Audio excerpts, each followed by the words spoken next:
자, 다음에 다른 영역인데 한번 시작하기 전에 영상을 한번 보겠습니다. 네가 내게 말했지 너는 바라는 게 너무나 많아 잠깐. 이게 가수 아이유가 커버한 밤의 한강 노래입니다. 근데 아이유는 이 노래를 안 불렀습니다. 아십니까?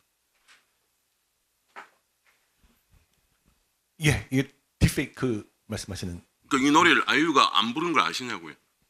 뭐 처음 보시면 처음 보신다 하셔도 됩니다. 예, 노래는 들어본 적 있습니다. 노래는 나왔지만 가수 아이유가 직접 부른 노래는 아니라는 예, 겁니다. AI가 만든 걸로 알고 있습니다.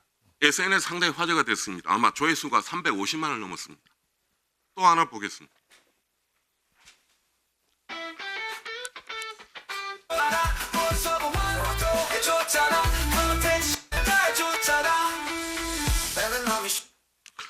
이것도 사람이 부른 건 아니고 AI가 만든 가상의 목소리에 부른 노래입니다.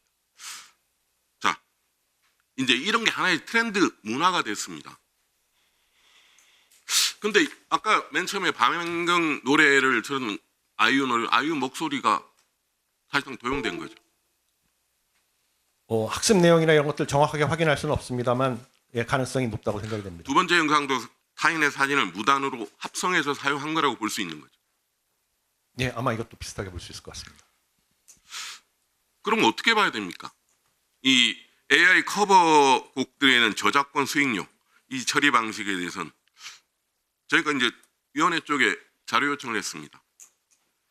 뭐 어떤 자료도 보유하는 게 없다. 이렇게 말씀하신 걸로 나와 있습니다. 맞습니까? 예, 이 관련해서는 사실은 최근에 생긴 일이라서 아마 그런 부분들이 있었던 것 같고요. 다만 이제 학습이라든지 이런 부분에선 지속적으로 AI 학습과 관련한 저작권 침해 여부라든지 사용 허락이라든지 이런 부분에 대해서는 워킹 그룹을 만들어서 논의를 하고 있습니다.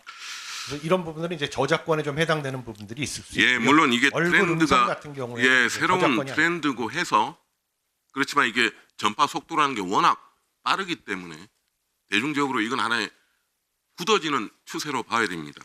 아마 저번에 미국에서 오픈 AI가 했죠. 스칼렛 요한슨 배우의 목소리를 아마 이 부분이 나가니까 사용료를 지불하겠다고까지 나온 적이 있습니다. 물론 이 기준을 만드시는 여러 가지 걸 검토해야 되겠지만 이게 저번에 얼마 전에는 작년에 특정 웹툰을 AI가 그렸다고 그래서 그것도 아마 크게 논란이 된 적이 있습니다. 이 부분은 피할 수 없는 것 아닙니까? 예, 지금 두 가지 이슈를 좀 섞어서 말씀을 주셨는데요. 하나 AI 산출물. 네. 이 부분은 이제 사실은 인간의 사상과 감정의 표현이 아니기 때문에 이 부분은 사실 저작권이 네. 인정되지는 않습니다. 네네. 다만 이제 학습 과정에서 저작권을 이용했느냐 안 했느냐 이런 이슈가 있을 수 있고요. 결과물이 기존의 저작권을 침해했느냐라는 이슈들도 나올 수가 있습니다. 네. 다만 이제 기존 저작물 활용이라든지 이것과 다르게 목소리라든지 얼굴이라든지 이런 부분들은 이것도 표현에 해당하는 부분이 아니기 때문에 저작권에 해당되는 부분은 아닙니다. 보통 이제 퍼블리시티권 뭐 이렇게 얘기를 하는데요. 하여튼 이런 부분에 대한 그 위원회 쪽에 여러 가지 검토 사항이 있으시다면 그리고 이 부분은 언제든지 상당 부분 확산될 수밖에 없는 이슈이기 때문에 어느 정도의 가이드라인이나 기준 그리고 어떻게 하실 건지에 대한 걸 종감 전에 저희 의원실에 보고해 주시기 바랍니다. 간단히만 말씀드리면 AI 관련해서는 학습에 대해서 워킹그룹에서 계속 논의를 하고 있고요. 네. 퍼블리시티권은 문체부에서도 한번 장관님께서 말씀하셨지만 지금 문체부에서 저작권과 형식이 굉장히 유사할 수 있기 네. 때문에 그러니까 법안을 검토하셔가지고 준비하는 걸로 알고 보고를 있습니다. 해주시기 바랍니다.